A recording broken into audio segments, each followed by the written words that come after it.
Bapak, Ibu, Saudara-saudari umat beriman yang dikasihi oleh Tuhan kita Yesus Kristus, semoga damai Tuhan menyertai kita semua. Bacaan-bacaan suci yang diperdengarkan kepada kita pada minggu biasa yang ke-22 ini membawa kita pada permenungan tentang tendensi, tentang kecenderungan kita sebagai umat manusia, kecenderungan alami, yakni kerinduan akan Allah.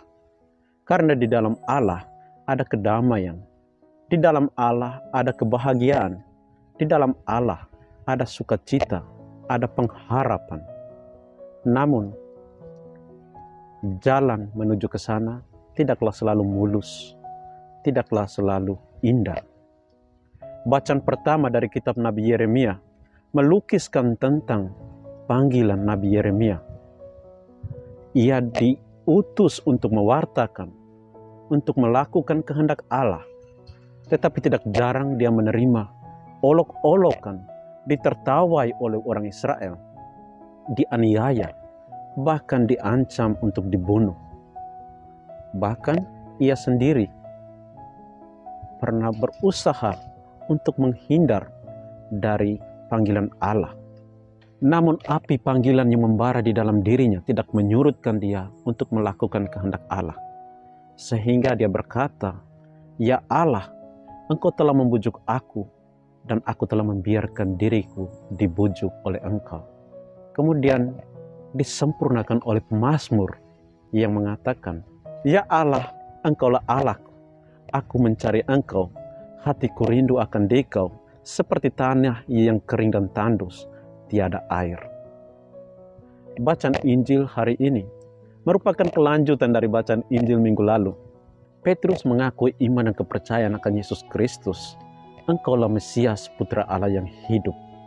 Hari ini Petrus ditegur oleh Yesus karena dia tidak bisa menerima bahwa seorang Mesias harus menderita, harus disalibkan dan wafat di atas kayu salib. Petrus sebagaimana murid-murid yang lain dan juga bangsa Yahudi pada umumnya mengharapkan Mesias seperti Daud, yang mempunyai kekuasaan, yang berjaya, yang bisa mengalahkan musuh-musuhnya dan membawa kemakmuran bagi bangsa Israel. Namun Yesus menegurnya, "Hanyalah iblis, sebab engkau memikirkan apa yang dipikirkan oleh manusia, bukan apa yang dipikirkan oleh Allah." Pernyataan Yesus ini mengajarkan kepada kita sebagai pengikut-pengikut Kristus bahwa untuk mengikuti Kristus bukanlah tentang kekuasaan, bukanlah tentang kejayaan, bukanlah tentang kekayaan. Kita mengikuti Kristus yang dianiaya, kita mengikuti Kristus yang menderita, kita mengikuti Kristus yang mengorbankan dirinya untuk umat manusia. Menjadi pertanyaan buat kita semua, apakah kita mau mengikuti Yesus yang menderita, Yesus yang teraniaya? Yesus kembali mengingatkan tentang panggilan hidup kita sebagai pengikut-pengikutnya. Yang pertama adalah penyangkalan diri. Kita diajak untuk meninggalkan ego kita, mengosongkan diri kita, membiarkan salib Kristus semakin tinggi dan kita semakin rendah, dan mengikuti Dia. Mengikuti Dia berarti kita mengikuti dari belakang. Yesuslah yang membimbing, Yesuslah yang menuntun, Yesuslah yang memimpin seluruh perjalanan hidup kita.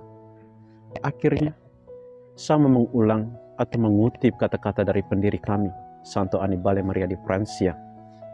"If to love you means suffering, I'm willing to suffer in order to love you." Jika untuk mencintai engkau bermakna penderitaan, maka saya bersedia untuk menderita agar saya bisa mencintaimu. Tuhan memberkati kita semua. Amin.